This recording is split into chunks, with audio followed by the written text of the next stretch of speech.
Buenos días a todos, bienvenidos a este espacio. Mi nombre es Lucía Osorio, me acompaña la doctora Alejandra Quintero. Las dos somos psiquiatras, especialistas en psiquiatría de niños y adolescentes. Trabajamos en la Fundación Valle del Lili y hacemos equipo para tratar diferentes patologías de los niños y adolescentes. Este espacio es dedicado a todos ustedes que nos están viendo a través de las plataformas de la Fundación. Y el tema que vamos a tocar hoy es de gran relevancia, cada vez vemos más estos fenómenos y pues es una situación que con mucha frecuencia consultan por urgencias, los tenemos en nuestro consultorio y es las conductas autolesivas no suicidas en los adolescentes, los bien llamados cutting. Para empezar vamos a tener este espacio, la idea es que puedan interactuar con nosotros, que nos hagan todas las preguntas que tengan. Vamos a intentar resolver la mayor cantidad de dudas y pues esto es un espacio dedicado a ustedes, entonces espero que podamos tener un rato en el que interactuemos todos. Entonces vamos a empezar definiendo conceptos muy básicos de qué son las conductas autolesivas.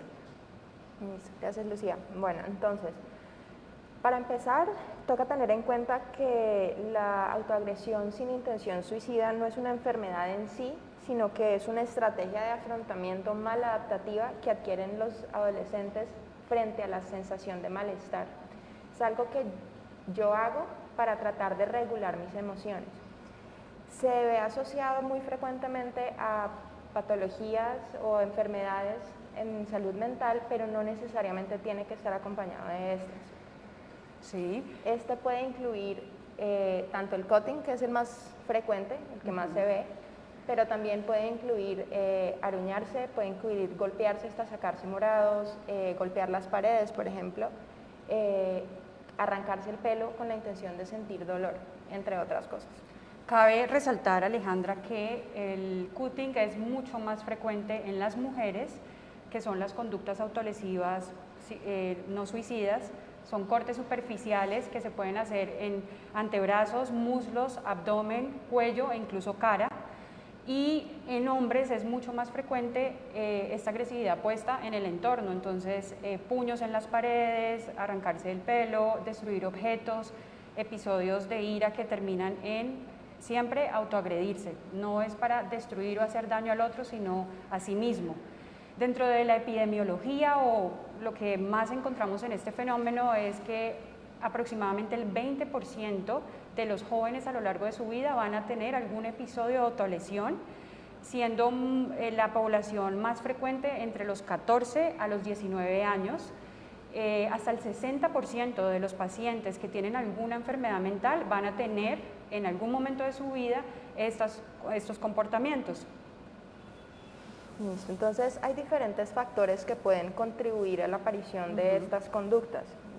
Como ya lo había dicho la doctora Lucía, las mujeres tienen un riesgo mucho más alto, ¿sí? El antecedente de bullying o de relaciones familiares conflictivas también aumenta el riesgo, el antecedente de maltrato emocional especialmente, y se ha visto en adolescentes con inteligencias más altas que las del promedio, también hay un riesgo aumentado. Las redes sociales, que es un elemento que tiende a preocupar mucho a las familias, puede ser tanto un factor protector como un factor de riesgo, porque dentro de las redes sociales encontramos grupos con los que nos identificamos. Y si encontramos un grupo con el que nos identificamos que está promoviendo el recuperarse y el no volverlo a hacer, entonces yo voy a sentir que tengo gente que me entiende y voy a tener un grupo de apoyo que me va a promover adquirir nuevos comportamientos que sean mejores para mi desarrollo. Pero si encuentro un grupo en donde se fomentan estas conductas maladaptativas, en donde se exponen constantemente en estas conductas, entonces va a constituir un factor de riesgo para yo continuar con estas conductas de forma repetitiva. Entonces es muy importante lo que dice Alejandra en términos de las redes sociales, porque esto es una gran preocupación de los padres y los educadores y los acudientes que consultan y que vemos a diario, y es las redes sociales pueden funcionar en doble vía como reforzador de la conducta, en el sentido que podemos ver jóvenes que tienen un gran dolor emocional, que están pasándola muy mal, que se sienten solos y recurren y empiezan a consumir mayor cantidad de tiempo en redes sociales y exhiben estos comportamientos. Hay grupos de redes sociales, WhatsApp, Facebook, de Twitter, que muestran comportamientos autolesivos. Entonces son jóvenes que incluso se toman fotos, que dan tips para cortarse mejor o dónde se pueden cortar para que los adultos no vean o las personas que los cuidan no puedan notar estos comportamientos. Entonces estos son grupos que pueden resultar reforzadores de la conducta, y hay otros de protección, porque por lo general el joven que hace cutting o que tiene conductas autolesivas no suicidas se siente solo, abandonado, siente que no importa, que no es relevante para el mundo y se aísla. Entonces las redes sociales pueden funcionar como para darle esta visibilidad a estos comportamientos y prender las alarmas, que tanto los compañeros, los amigos como el entorno social pueda darse cuenta de estos comportamientos e intervenir. Cabe resaltar que de ninguna forma las conductas autolesivas son para manipular, para llamar la atención. Por el contrario, hablan de un gran sufrimiento emocional que está padeciendo el adolescente y es muy importante atenderlo. También es importante tener en cuenta que a pesar de que las redes sociales y que la exposición mayor a estas conductas sí sea un factor de riesgo, no podemos decir que esto es una moda. Las conductas de autoagresión han existido históricamente se han visto en todas las culturas. Sí estamos viendo un aumento significativo en los adolescentes de hoy, pero nos toca tener en cuenta que esto es simplemente la forma como yo estoy tratando de adaptarme al sufrimiento que estoy teniendo, ¿sí? Entonces, las conductas de autoagresión tienen diferentes funciones dependiendo de cada persona que lo está haciendo. Entonces, hay personas que lo hacen con la intención de disminuir emociones o pensamientos que consideran negativos. Hay personas que lo usan para autocastigarse, ¿sí? Por la sensación de culpa que puede estar asociada con algunas enfermedades en salud mental. Puede utilizarse también como una forma para prevenir el suicidio. Cuando estoy con una idea suicida y estoy indeciso frente a eso, puedo utilizar el cutting como una forma intermedia para calmar la idea y evitar llegar a la acción de suicidarme como tal.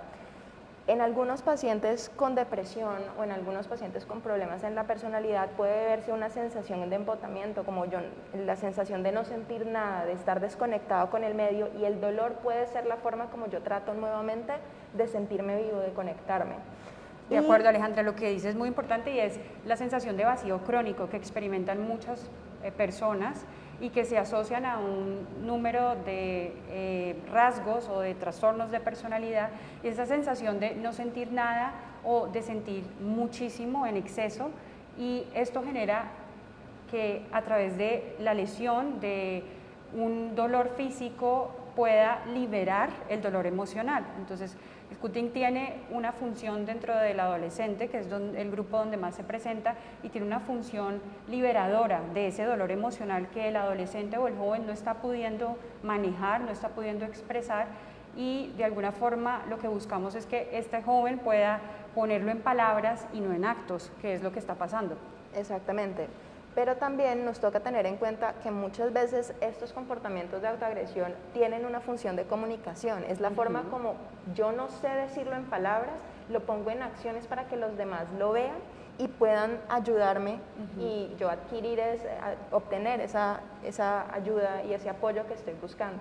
Entonces, algo muy importante, y queremos que este mensaje quede muy claro, es el cutting o las conductas autolesivas definitivamente no son un acto para manipular o para llamar la atención. Por el contrario, hablan de un gran malestar y un gran dolor emocional que está viviendo el individuo, por lo tanto hay que atenderlo. Ahora, ¿cuándo llegar al servicio de urgencias o en qué momento debemos consultar a una persona o un profesional de salud mental?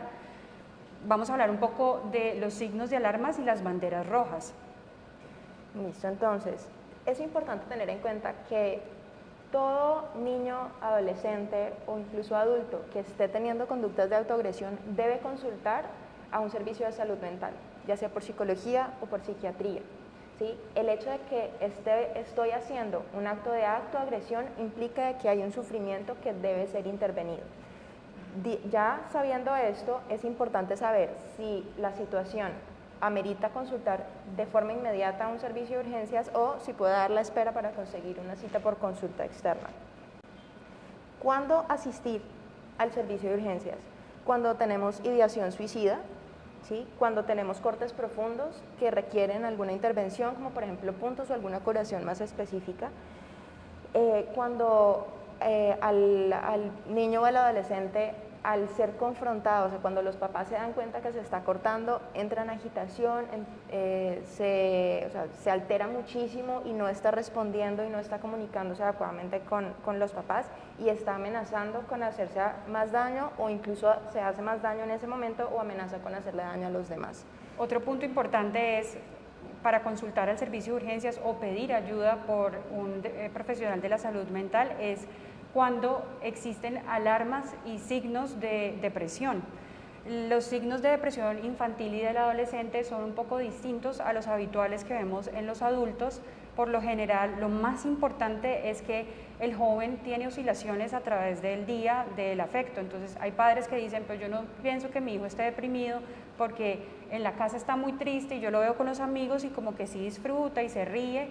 Hay que tener en cuenta que el afecto de un joven puede variar y puede ser fluctuante durante el día, pero predominantemente cuando están deprimidos o tienen un trastorno depresivo, el afecto se ve irritable, las personas se sienten como malgeniados, se irritan con facilidad, tienen estallidos emocionales, se ven ansiosos. La tristeza puede acompañar estos cuadros, pero como el marcador más frecuente es la irritabilidad. Antes no era tan reactivo, ahora se volvió muy mal geniado, no se le puede hablar, cualquier cosa lo irrita. Otro síntoma muy importante es la presencia de la anedonia, que es la pérdida del disfrute por actividades que antes generaban placer. El joven que antes le gustaba ir a la escuela de fútbol, tenía actividades lúdicas, salía con sus amigos y empieza a aislarse, a desprenderse de estas actividades, a dejar de asistir a las actividades extracurriculares, deja de ir a clases de piano, de pintura y como que hay este desinterés por la vida marcado, las ideas de muerte, suicidio o incluso de desesperanza, que es no siento que sea suficiente en el futuro, creo que no hay una vida para mí, siento que ya no vale la pena vivir. Ideas de minusvalía, que son estas ideas que traen la baja autoestima, pobre autoconcepto, pensar que que no son suficientes o que son un estorbo para su familia. Entonces, este tipo de síntomas son a nivel general síntomas que nos pueden prender las alarmas para pensar en una depresión en un adolescente. Y como hemos hablado, la depresión en el adolescente está muy ligada a las conductas autolesivas. Entonces, las conductas autolesivas no se presentan por sí solos, sino que son un fenómeno y la expresión de un dolor emocional, seguramente acompañado, y como lo dijimos al principio, hasta el 60% de una enfermedad mental, bien sea ansiedad o depresión. Una cosa que preguntan mucho es que qué tipo de comportamientos o qué acciones tienen los adolescentes que pueden hacer pensar que están teniendo conductas de autoagresión. Entonces, como tal, los signos de alarma que se pueden tener son que súbitamente cambia la forma de vestirse. Entonces, por ejemplo, afuera está haciendo calor, todo el mundo está de manga corta y empiezan a vestirse con manga larga, pantalón largo, empiezan a ofenderse cuando se les preguntan de por qué se está vistiendo así o que si se le pregunta directamente si está haciendo algún tipo de autoagresión, que empiecen a tener morados, empiecen a tener cortadas, que pueden estar justificados o no. Si a la consulta llegan muchos niños y muchos adolescentes que mágicamente el gato empezó a aruñarlos todo el tiempo. Empiezan a negarse a cambiarse en frente de otras personas en situaciones que antes lo hacían, como por ejemplo a los niños que en el colegio les toca cambiarse para el uniforme para educación física o que ya no quieren ir a la piscina cuando están otras personas porque no quieren que les vean el cuerpo. Que empiecen a tener como una sensación de desconexión, como que ya no están tan conectados con los amigos o que ya no quieren participar en las actividades familiares en las que antes estaban. Lo que habías mencionado de que empiecen a hablar de la muerte, de qué pasaría si yo no estoy, empiezan a coleccionar o acumular objetos cortantes o objetos con los que pudieran hacerse daño. Una cosa muy importante también es que aumenta el contenido en redes sociales de contenidos tanáticos frente a la muerte, y esto es para aclarar a algunos padres o las personas que nos están viendo, y no es que las redes sociales estimulen o refuercen estos comportamientos, sino que si yo me estoy sintiendo triste, me estoy sintiendo solo, estoy con un gran dolor emocional, pues lo que voy a buscar es estos espacios donde pueda expresar ese dolor, y seguramente van a incurrir en encontrar música triste, contenidos que hablan de la muerte, contenidos que hablan del vacío emocional, de los cortes o de las autolesiones. Entonces, no es que las redes sociales propicien estos comportamientos en los jóvenes, sino que los jóvenes, al sentirse tristes, solos, abandonados, van a buscar este tipo de contenidos y se van a sentir identificados con ellos. Aquí vale la pena recordarles que este es un espacio para ustedes, para que podamos interactuar, y pues acá nos envían algunas preguntas de las personas que nos están viendo. Una pregunta que hizo una persona es: si el adolescente de 17 años está haciéndose cortes y no quiere ir al psiquiatra o a urgencias, ¿qué puede hacer para ayudarlo? Pues muy importante la actitud frente a ese adolescente. Si alguien se da cuenta que él se está haciendo cortes, es importante permitirle un espacio para que se exprese, para que hable del sufrimiento, no juzgar ni señalar, porque este joven está viviendo un gran dolor emocional. Seguramente dejó ver estas autolesiones porque quiere y está solicitando ayuda de alguna forma. Entonces la idea es darle un espacio que sin juzgar, sin señalar, sin criticar, un espacio libre donde él se pueda expresar, y poco a poco construir esa relación para que de alguna forma convencer al adolescente y pedirle que esto no está bien, estás sufriendo mucho y hay personas que pueden ayudarte en estos temas. Recomendamos no manejarlo en casa, sino si ven estos signos de alarma, ir a un servicio de urgencias, obviamente consentido con el adolescente, pero nosotros somos creyentes que a través del diálogo y el lenguaje podemos lograr muchas cosas, y a través de un ambiente validante que no juzgue y no señale, podemos lograr que un adolescente realmente se dé cuenta que pues no está bien, y con la empatía podemos ayudarlo. Una cosa que toca tener en cuenta es que muchos de estos adolescentes que se cortan sienten que es la única opción que tienen, ¿sí? Muchos han intentado otras cosas para tratar calmarse, para intentar dejar de sentirse mal, y no lo han logrado, y sienten que con los cortes sí lo logran. El problema es que el cutting, la autoagresión, tiene un comportamiento que es parecido al de las adicciones. El hecho de cortarme produce una sensación de bienestar y produce la sensación de que mi sufrimiento emocional está disminuyendo, porque el cerebro solamente puede procesar un dolor a la vez. Si tengo un dolor emocional y aparece un dolor físico, pues primero me encargo del dolor físico, que parece lo más urgente. Entonces, esa sensación temporal de bienestar va a hacer que yo sienta que eso es lo único que me está sirviendo para controlar estas emociones negativas. El problema es que entre más lo hago, más voy a tener un efecto de tolerancia, voy a tener que hacerlo cada vez más veces para obtener ese mismo efecto. Y como yo siento que eso es lo que me ayuda, pues yo no quiero que me digan que no lo puedo volver a hacer. Entonces es muy importante no juzgar, es muy importante dar ese espacio de escucha en donde se le está ofreciendo la ayuda al adolescente, explicarle por qué se piensa que debería recibir ayuda, pedirle que le dé la oportunidad a otras situaciones o a otras estrategias que podrían llegar a tener el mismo efecto que las cortadas, que tengan menos efectos secundarios, ¿sí? Eso es lo que nosotros hacemos en consulta.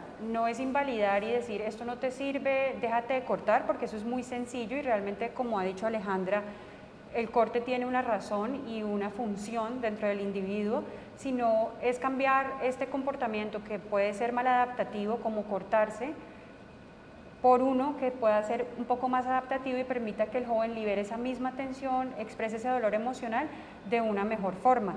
Aquí hay varias preguntas que nos están haciendo. Doctora, ¿considera importante que busquemos el motivo de la tristeza de nuestros hijos, o simplemente debemos entrar a tratar la tristeza? No sé si me hago entender. Pues realmente una persona está triste por millones de motivos, seguramente ni siquiera en consulta o a través de una psicoterapia uno puede encontrar los fondos de esto, porque las personas se deprimen por muchos porqués o por ninguno. La depresión es una enfermedad mental, por lo tanto, pues es una enfermedad que hace parte de las interacciones y el contexto familiar y social en el que se mueva el individuo, pero también tiene un componente muy robusto de forma biológica. Entonces, por eso es que no todos los psiquiatras formulamos, pero cuando formulamos es porque seguramente se demoró mucho en hacer este diagnóstico y el itinerario o toda esta dilatación en el tiempo de buscar ayuda, pues fue perjudicial y entonces llegan los adolescentes francamente deprimidos, con síntomas muy severos y entramos a darles un medicamento. Pero realmente pues la depresión no tiene un solo motivo, pueden ser muchos o puede ser desencadenado por uno solo como un duelo o la pérdida de alguien. Entonces, más que entender es ayudar a que el individuo pueda transitar por este momento de su vida, por este episodio y que pueda ser lo más funcional posible y pues lógicamente tratar los síntomas.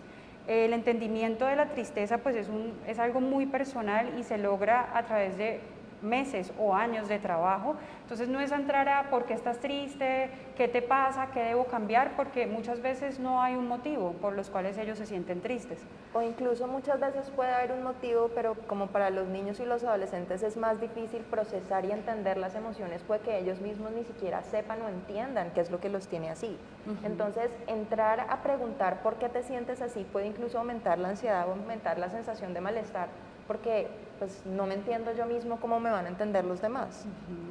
Otra pregunta que nos están haciendo es qué hacer con una joven de 17 años que habla cada rato del suicidio, se aruña porque es muy alta y tiene sobrepeso, los compañeros se burlan de ella, siente culpa por no haberse despedido del padre cuando murió. Es importante recalcar que las autolesiones y el cutting están muy relacionados al suicidio.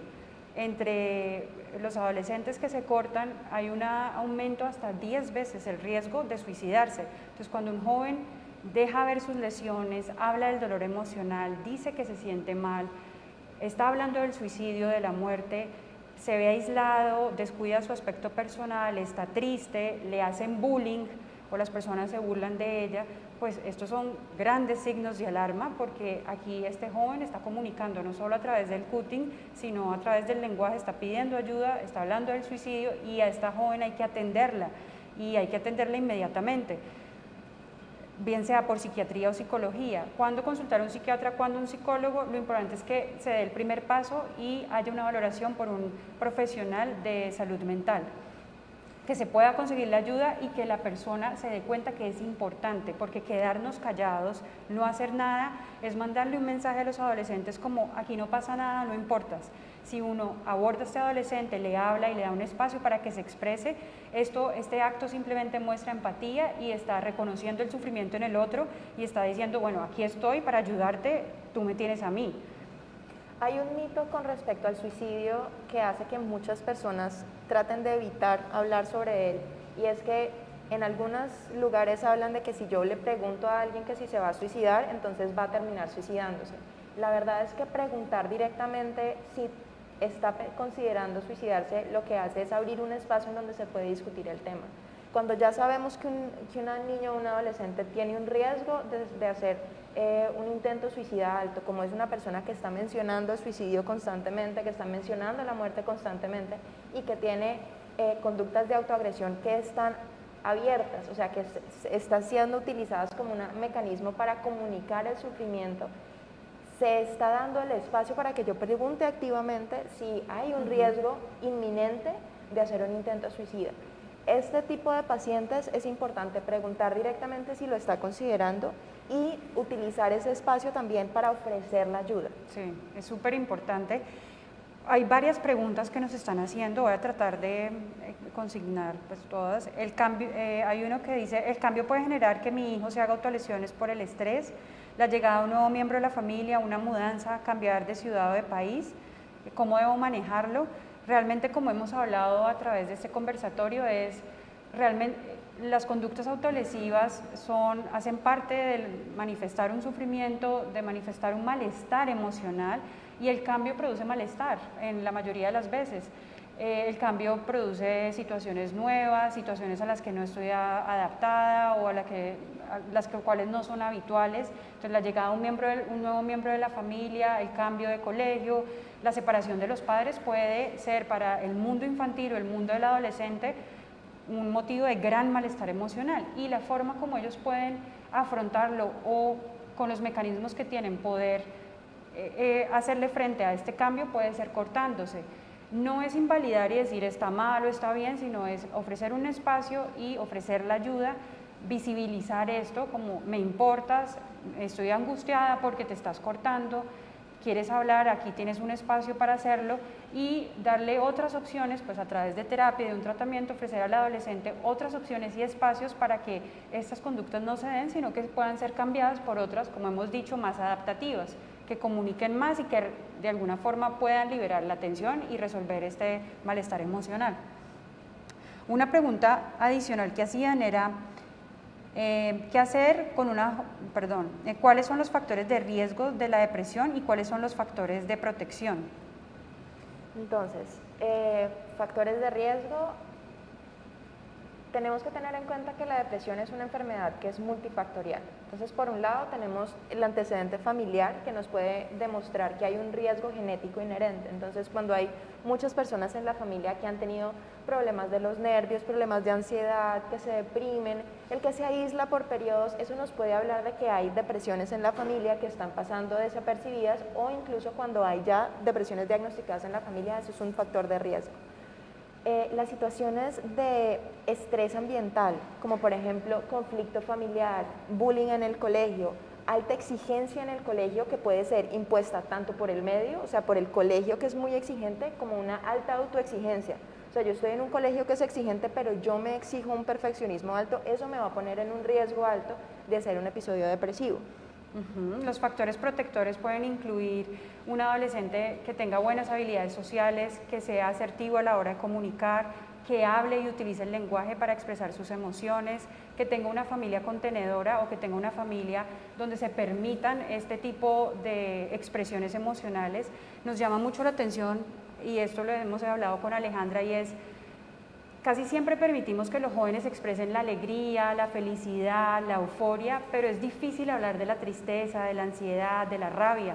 Y estas familias que resultan ser invalidantes con las emociones negativas o negar estas emociones, como que tú tienes la vida resuelta, tú eres un niño, tienes tu mamá, tu papá, tienes comodidades, te va bien en el colegio, no tienes problemas, no tienes por qué sentirte triste, esto puede resultar invalidante y desconocemos o negamos de alguna forma que hay un sufrimiento, y esto es súper importante, las familias que permitan estas expresiones, incluso de emociones negativas, porque son emociones humanas, sentir tristeza, rabia o irritabilidad es humano, así como estamos felices también nos podemos poner tristes, y es un factor de protección es esta familia que recibe y acoge incluso estas expresiones negativas.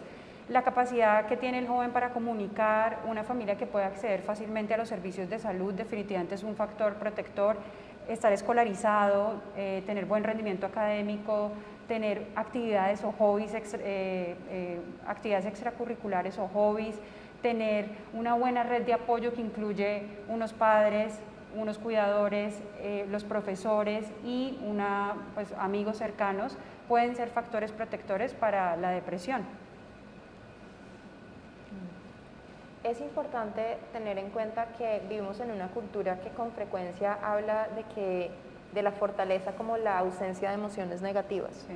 Entonces, la fortaleza no es la ausencia de emociones negativas, es poder seguir funcionando y seguir adelante a pesar de estas emociones negativas, y eso nos habla más es de la capacidad que yo tengo de adaptarme ante estas situaciones. Y eso puede ser algo que puede ser innato, ¿sí? O sea, con lo que yo nací, o puede ser algo que se aprende por medio de la red de apoyo que yo tengo. ¿Sí? Entonces, permitir esos espacios de comunicación en donde se validan las emociones, en donde yo como papá expreso también esas emociones negativas, en donde yo expreso lo que siento, lo que me preocupa, puede permitirle al niño y al adolescente la confianza para poder expresar estas emociones antes de que lleguen a un punto crítico en donde pueden producir un episodio depresivo. Esto que está hablando Alejandra es muy importante, y esta es una pregunta que nos hacen, que nos piden que por favor aclaremos que es una familia contenedora. Lo que acaba de decir Alejandra, una familia donde se permita expresar tanto emociones negativas como positivas, donde haya espacios de escucha, donde los padres también puedan expresar sus problemas, dificultades, emociones negativas. Muchas veces pasa que los padres dicen, pero es que mi hijo nunca me cuenta nada, no me dice nada, nunca habla de los problemas, y resulta que la relación es en doble vía. No puede ser que uno le pida al hijo que le dé una relatoría de todo lo que hizo en el día, de de todo lo que siente y cómo se siente, si el padre nunca expresa cómo se siente él mismo, si no le dice al niño que también ha tenido un problema o se muestra un poco más humano y cercano a él. Entonces las familias contenedoras son eso, la capacidad de tener y poder recibir estas emociones incluso negativas y ofrecer un soporte para ellos.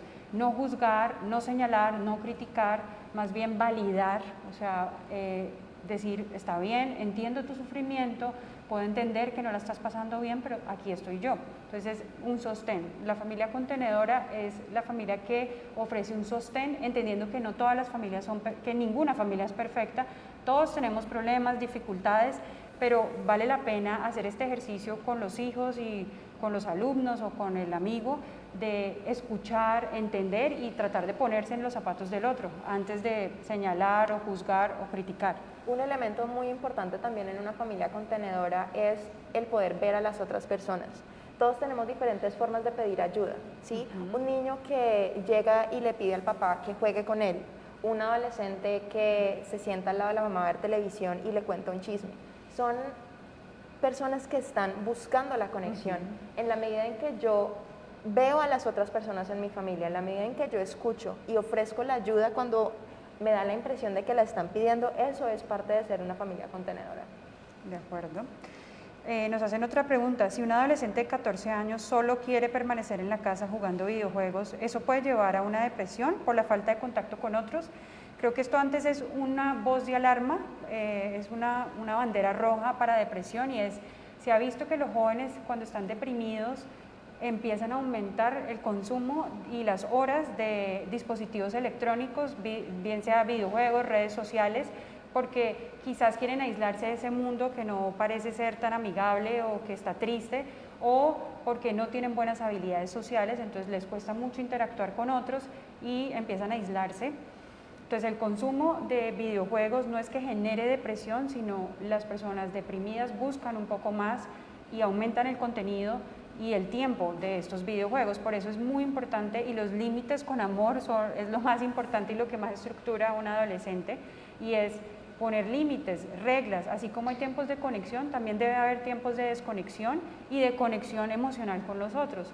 Eso hace parte de ser familia contenedora, de ser capaces de hablar de las emociones, de no estigmatizar o señalar, sino de hablar de cómo nos sentimos, que sea natural. La otra vez hablábamos un poco y es que nos hemos vuelto analfabetas emocionales en el sentido de nos cuesta mucho expresar y decir lo que sentimos.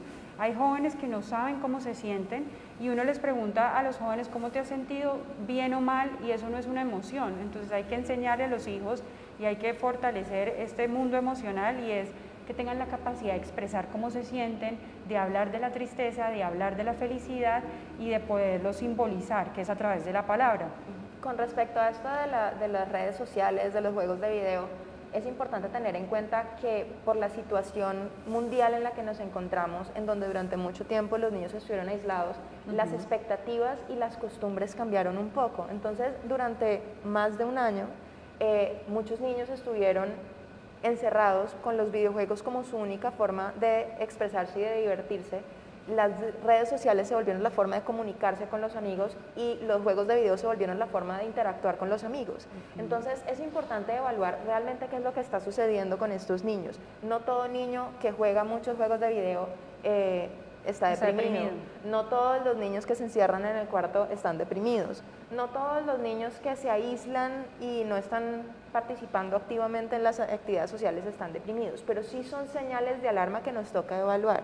Y que si se presentan de forma permanente, como un patrón, porque claro, el adolescente quiere privacidad, se puede aislar, consume más redes sociales de lo habitual, y como dice Alejandra, pues hemos cambiado y esta era se volvió aún más virtual con el aislamiento por el COVID-19, y esto es una buena forma y lo usan los adolescentes para interactuar. Entonces hay que ver, y sobre todo el mensaje más importante es comuniquen, hablen con sus hijos, no den por sentado las cosas, no asuman algo sin preguntarle al otro, porque muchas veces los padres dicen, no, es que está conectado porque claro, no quiere hacer las tareas o se va a desconectar o peleó con los amigos y resulta que le está pasando una cosa totalmente distinta. Entonces, lo que hemos dicho, a través de la palabra es la mejor forma que tenemos para simbolizar y para poder expresar esto que sentimos, y es como sumergirse y de alguna forma entender este mundo emocional de los jóvenes,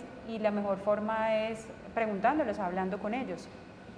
Otra pregunta que nos hacían era, en caso de que el adolescente tenga estas conductas autolesivas, ¿debería tener alguna terapia adicional, como por ejemplo una terapia de familia? Entonces, sí es importante tener en cuenta que el tratamiento para las conductas de autoagresión sin intención suicida es la terapia. Hay diferentes formas de terapia que se pueden utilizar y dependiendo de cuál sea el motivo por el que yo estoy haciendo estos cortes, se va a enfocar de una u otra forma. Pero sí es importante que sea valorado por un profesional en salud mental para poder definir cuál es la mejor forma de abordar el tema. ¿Sí? Es importante recalcar lo que ya habíamos mencionado. Todos los pacientes, todos los niños, adolescentes o adultos que estén con conductas autoagresivas repetitivas, porque yo puedo hacerlo en un momento por explorar porque mi amiga lo hace, pero no, a mí no me gustó, yo no lo vuelvo a hacer, digamos que eso no necesariamente va a radicar en un problema, pero si yo utilizo la autoagresión como una forma para resolver mis problemas o como una forma para enfrentarme a las emociones negativas, eso sí puede radicar en un problema y puede llevarme a unos riesgos de enfermedades en salud mental más adelante. Entonces, todos los niños, adolescentes que estén con conductas autolesivas deben consultar al servicio de salud mental. Si ya vemos que es un paciente que tiene un riesgo inminente de muerte porque está amenazando con que se va a suicidar, está considerando muy seriamente hacer autoagresiones más severas, está teniendo muchas dificultades para enfrentarse a las emociones y pensamos que corre riesgo, entonces en ese momento se debe consultar inmediatamente al servicio de urgencias. En los adolescentes menores puede llegar a ser un poco más fácil el imponer esa consulta, ¿sí? Porque pues a los niños el papá le dice a qué médico va a ir, pero en los adolescentes mayores es importante llegar a un compromiso, es importante llegar a unos acuerdos porque sí se requiere de participación del niño y del adolescente para poder hacer un proceso terapéutico efectivo. Entonces, si los obligamos muy firmemente, entonces van a generar un rechazo de estos procesos terapéuticos y eso puede llevar a un fallo más adelante en el proceso de recuperación. Entonces sí es importante estos espacios de escucha en donde se le explica al adolescente cuáles son los motivos por los que nosotros pensamos que debe pedir ayuda y ofrecerle esa ayuda. ¿Sí? La mayoría de los adolescentes que están con estas conductas tienen un sufrimiento y ellos en últimas quieren ser apoyados. ¿Sí? Entonces permitirles que expresen, permitirles que digan qué es lo que ellos quieren, qué es lo que ellos necesitan, puede permitir que esa ayuda se busque de una forma oportuna. Hay que revisar muy bien cuando un adolescente se niega a recibir ayuda, cuál es la actitud frente a ese adolescente o cómo estamos abordándolo, porque muchas veces los padres entran siendo muy rígidos o muy normativos o exigiéndole al adolescente que debe consultar, que lo vamos a llevar, y no se asume una actitud empática, de comprensión, de aquí estoy contigo, de acompañamiento, sino de señalamiento.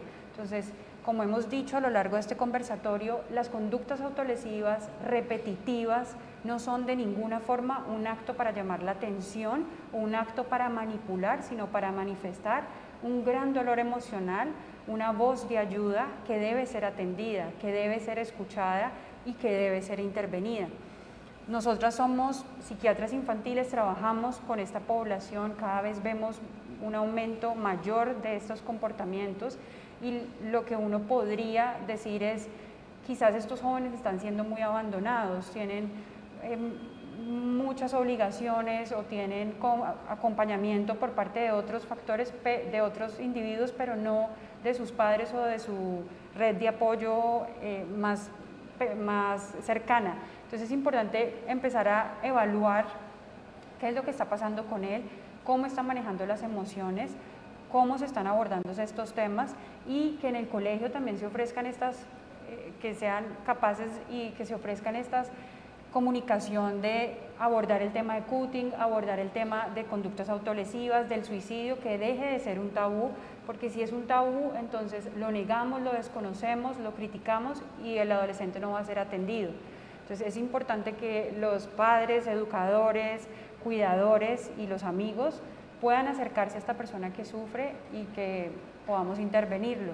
Nosotras trabajamos aquí en la Fundación Valle del Lili, la Fundación ofrece los servicios de psiquiatría, tenemos un equipo bastante grande de psiquiatría y salud mental, contamos con psicólogos infantiles, con terapeutas de familia especializadas y nosotros somos 3 psiquiatras infantiles en la Fundación, atendemos en la sede principal, tenemos abiertas las agendas, estamos en toda la disposición de ayudarles y de ofrecerles una guía a estos padres, educadores y a los jóvenes que están sufriendo.